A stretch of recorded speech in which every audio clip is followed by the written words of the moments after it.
Hello everyone!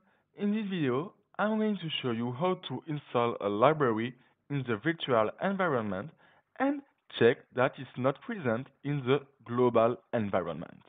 So first, I have to activate my virtual environment.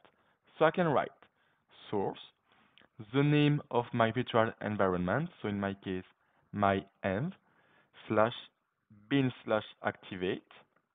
So my env is the name of my virtual environment.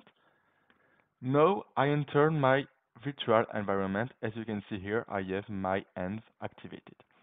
So I can install a library, for example, matplotlib. So I can write pip install matplotlib.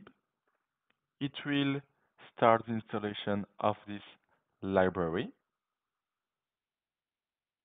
And now it's completed. I'm gonna check it's properly installed in my virtual environment. So I can write pip list. You can see here matplotlib is installed.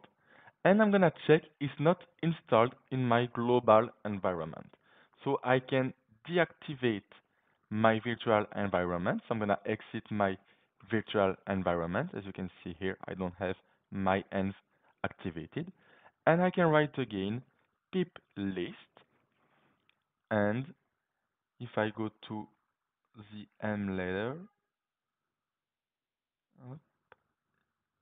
here you can see I don't have matplotlib installed, so I install matplotlib in my virtual environment, but not in my global environment, which means that my virtual environment is a separated environment from the global one.